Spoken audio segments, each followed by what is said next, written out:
Bismillahirrahmanirrahim. Assalamualaikum warahmatullahi wabarakatuh. Waalaikumsalam warahmatullahi wabarakatuh. Alhamdulillah, thumma alhamdulillah.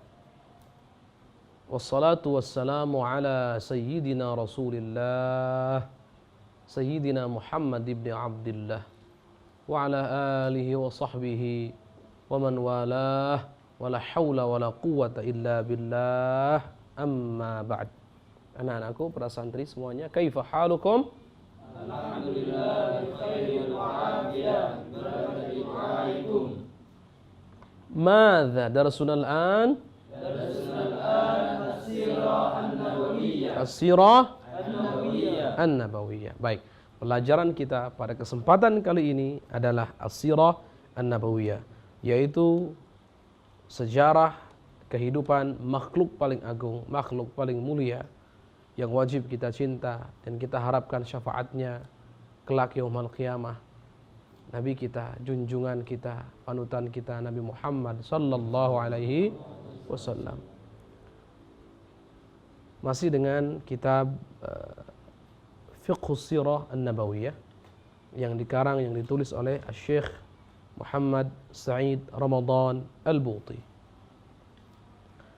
Pada pertemuan terakhir kita telah sama-sama mempelajari, sama-sama memahami, sama-sama mengetahui bahwa apa yang disebut dengan teka-teki yang tidak ada kuncinya, atau yang terkunci, yang tidak ada jalan keluarnya, ternyata bisa dipecahkan dengan mudah sekali dengan syarat kita mempelajari sejarah kehidupan Nabi Muhammad SAW secara benar.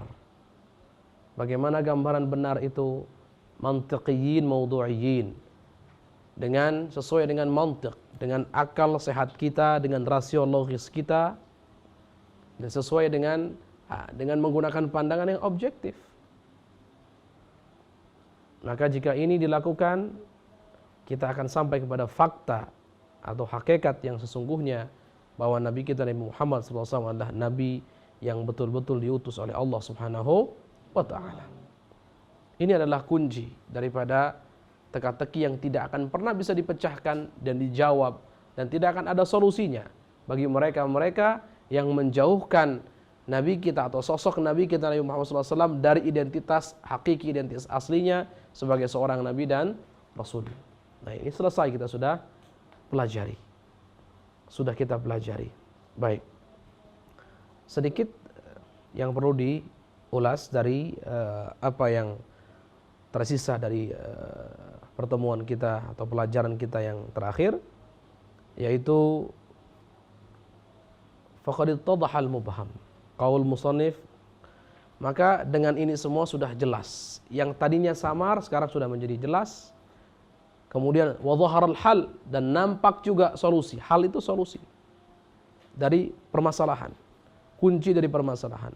Wanjabat al-ghasyah, dan tersingkap tabir-tabir yang menutupi, sudah.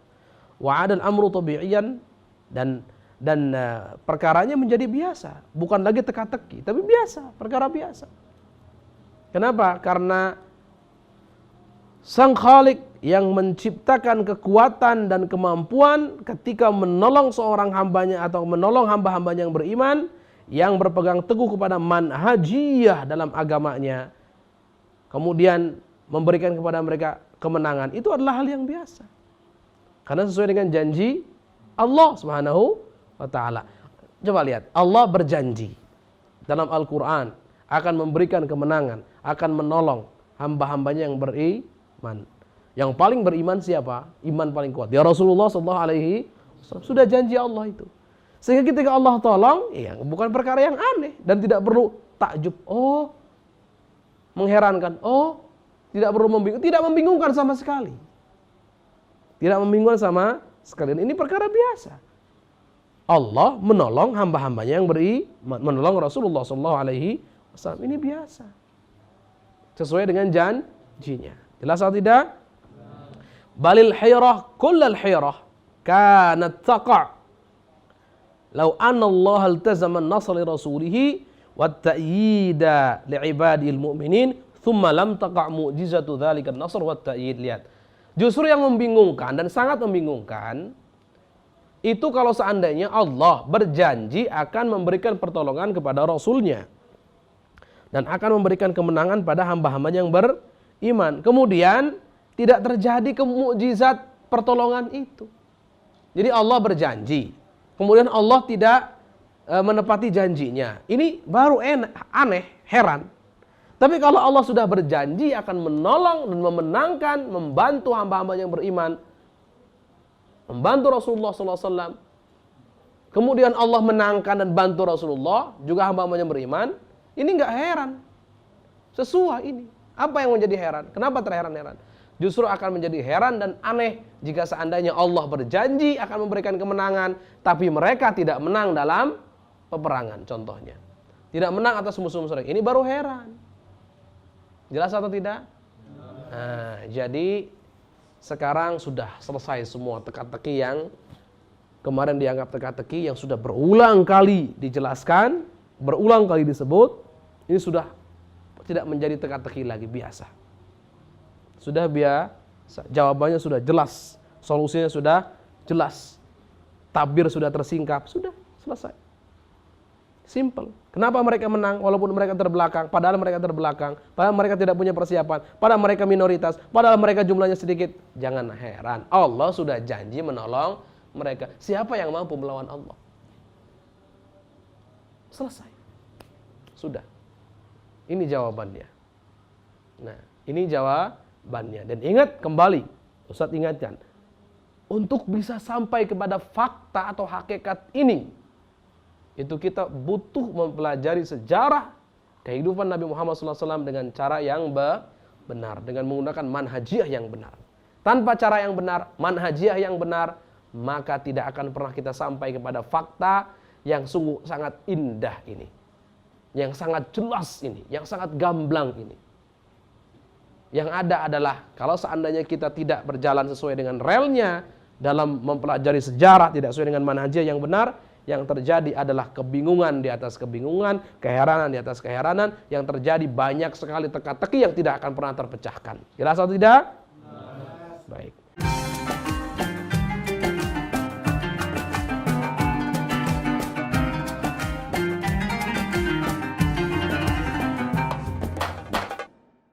Ingin belajar bersama Buya Yahya kapanpun dan dimanapun? Dapatkan segera flashdisk MP3 Buya Yahya. Berisikan berbagai materi kajian lengkap bersama Buya Yahya.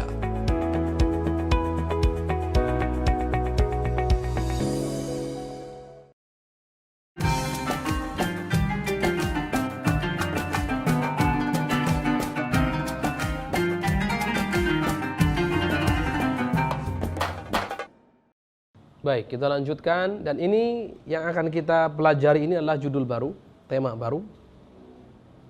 Masih termasuk dalam muqaddimat yang panjang, betul, tapi ini adalah tema baru, pembahasan yang baru.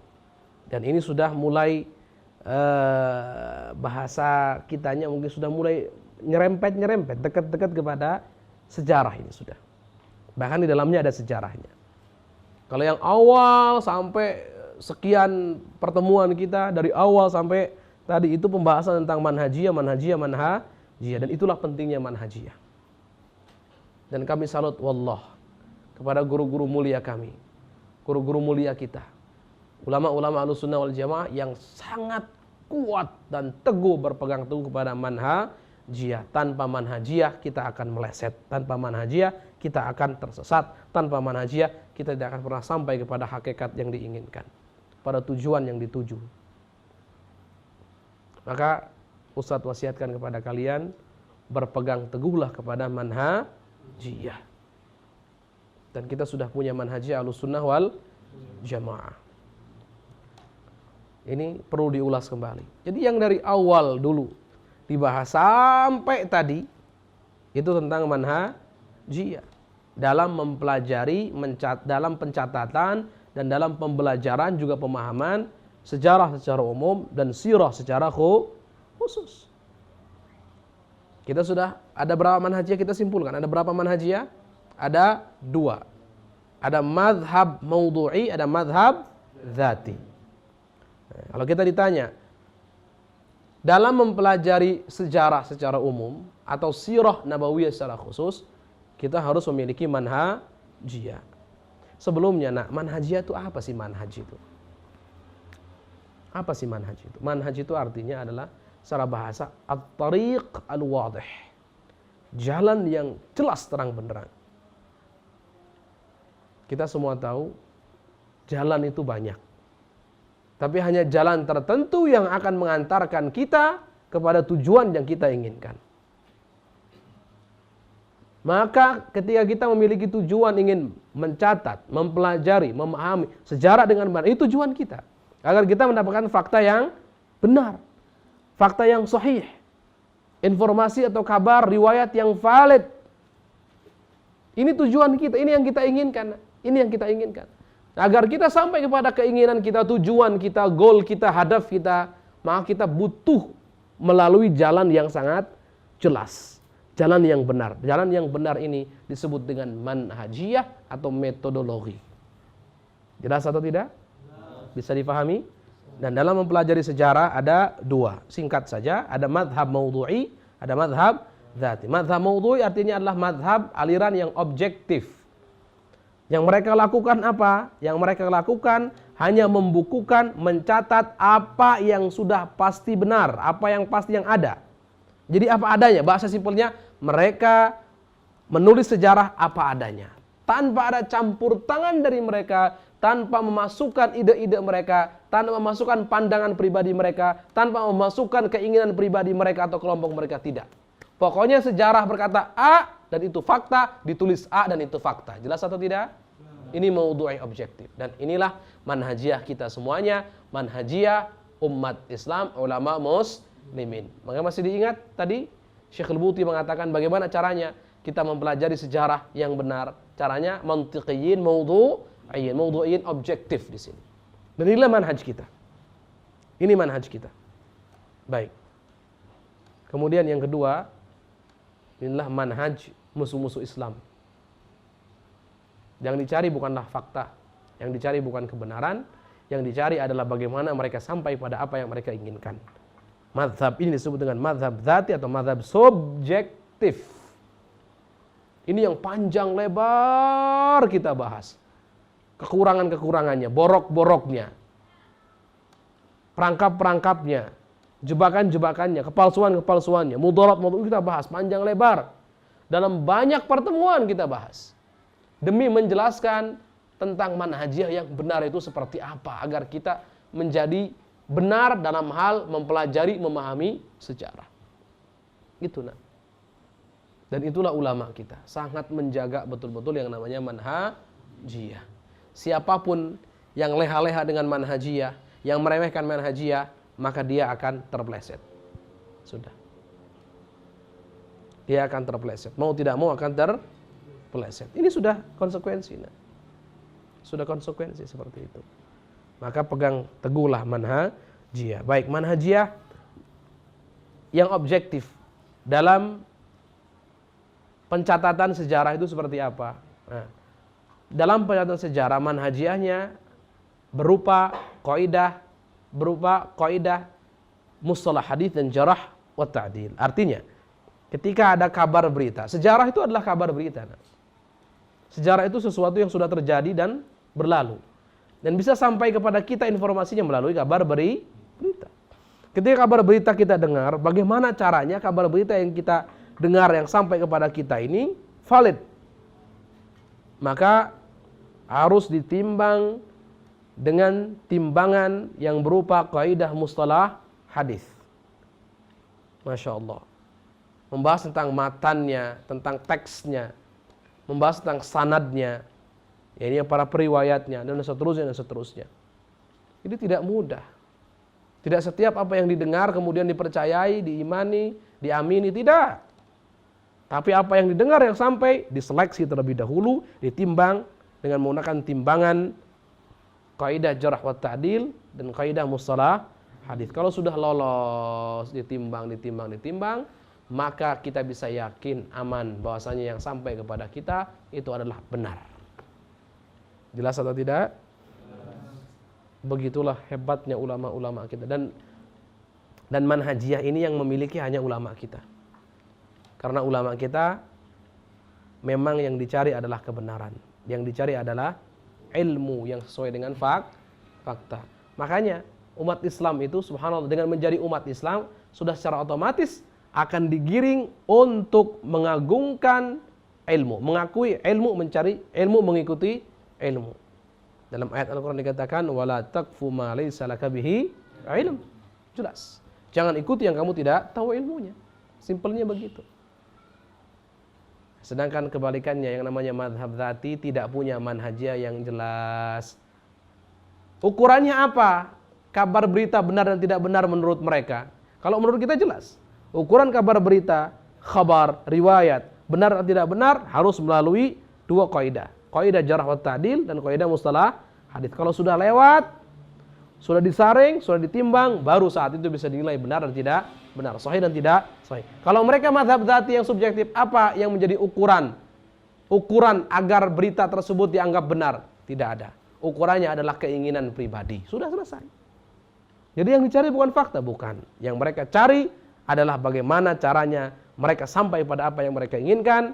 Dan fakta pun, seandainya ada fakta, harus tunduk pada apa yang mereka inginkan, bukan kebalikannya. Seharusnya orang yang mencari kebenaran harus mengikuti fakta, realita, ilmu, dan harus tunduk pada fakta, realita, dan ilmu, bukan kebalikannya. Ilmu, fakta, dan realita ditundukkan untuk keinginannya, pasti dia akan tersesat. Ini sudah jelas, gamblang sekali.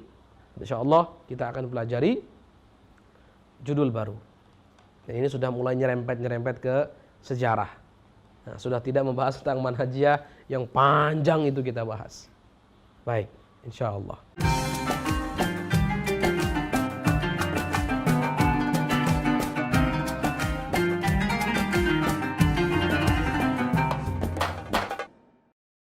Mau menyaksikan kajian Buya Yahya tanpa biaya internet?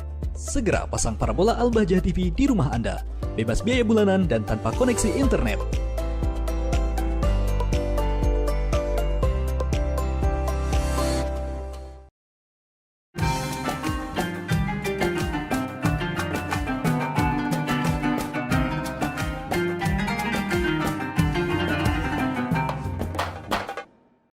Baik, kita baca.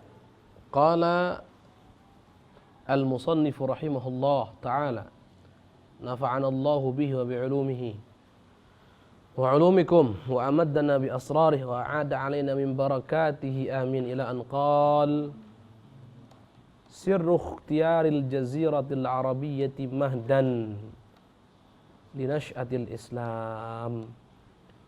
Rahasia dibalik terpilihnya Jazirah Arab sebagai tempat yang pertama untuk tumbuh kembangnya Islam. Jadi ada pertanyaan menggelitik.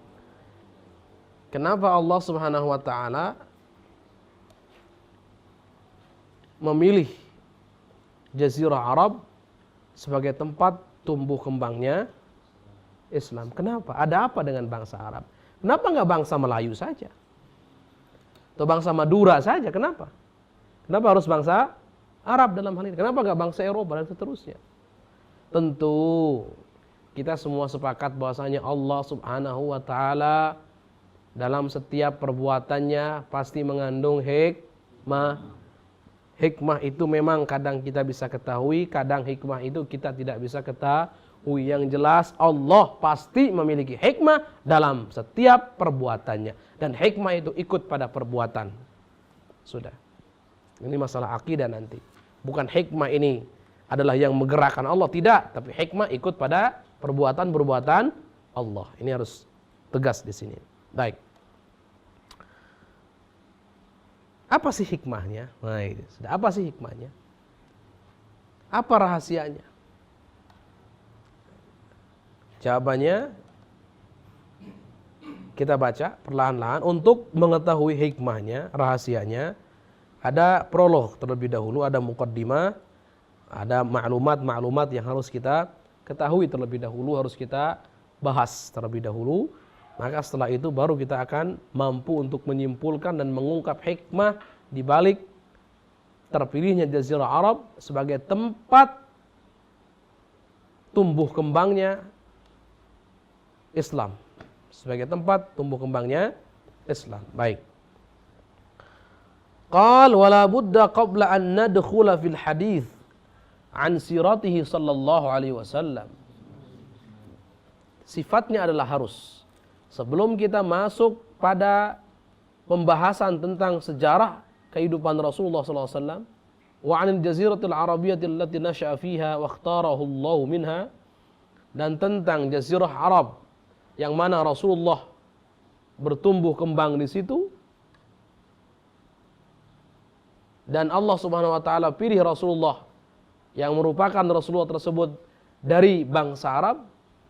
Jadi gini, sebelum kita masuk pada pembahasan inti sejarah kehidupan Rasulullah dan sebelum kita masuk tentang pembahasan Jazirah Arabiyah, Jazirah Arab, sebelum ini maka kita harus melakukan apa? Lihat di sini katakan.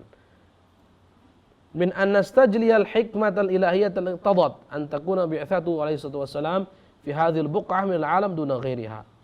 Kita hendaknya mengungkap dan memperjelas, mengungkap dan menggali, memperjelas hikmah ilahi yang mengharuskan atau yang menentukan diutusnya Rasulullah SAW di jazirah tersebut, di tempat tersebut daripada alam semesta ini, bukan di tempat yang lain. Jadi pokoknya sebelum membahas tentang sejarah, inti sejarah Rasulullah, sebelum membahas tentang jazirah Arab itu sendiri, maka eloknya, yogyanya, seyogyanya kita menggali hikmah terlebih dahulu di balik terpilihnya jazirah Arab sebagai tempat tumbuh kembangnya Islam pertama kali. Jelas atau tidak? Sebagai tempat dipilihnya Rasulullah dari bangsa Arab itu. Apa hikmahnya? Jadi yuk kita gali hikmahnya terlebih dahulu sebelum kita membahas tentang sejarah kenabian atau kehidupan Nabi Muhammad SAW. Baik.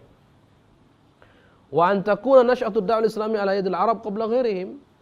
Dan kenapa tumbuh kembangnya dakwah Islam itu harus di tangan orang Arab, bangsa Arab sebelum yang lainnya. Sebelum yang lainnya. Apa sih hikmah di balik semua ini? Baik. Wali bayani hadza, dan untuk menjelaskan ini semua, yang bagi awalan, maka kita harus pertama-tama kita harus na'lama khasa'isal Arab, mengetahui keistimewaan bangsa Arab. Nah itu.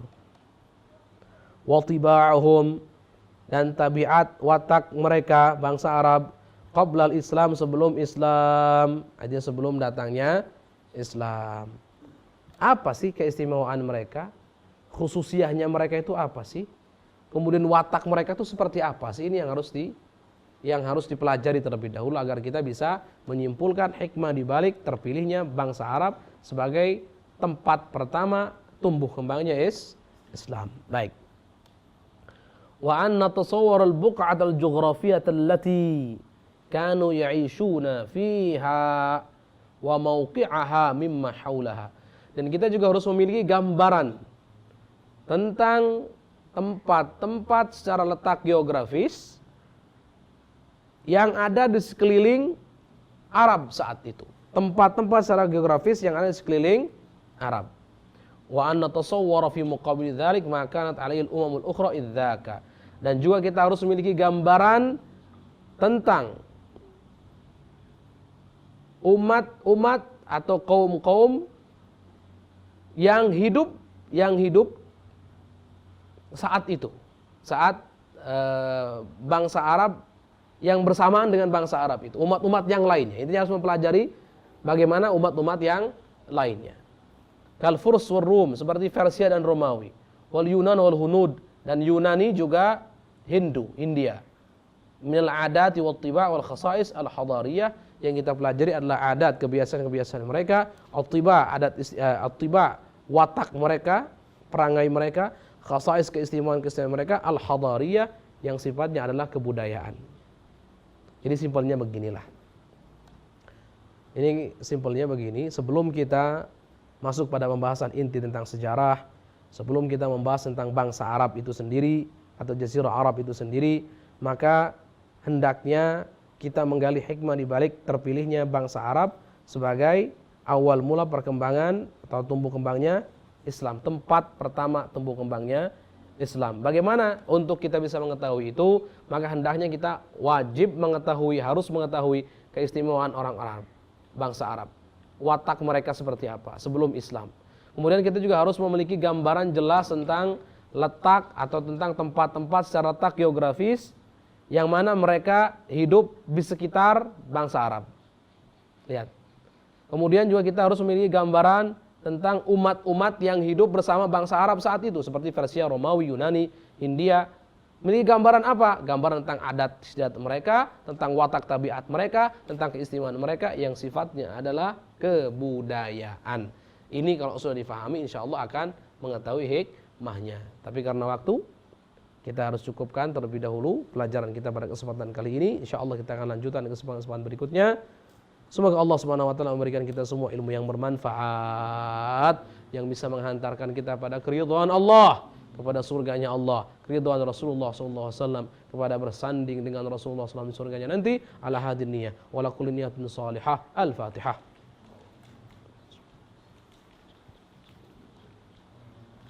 Assalamualaikum warahmatullahi wabarakatuh. Waalaikumsalam warahmatullahi wabarakatuh.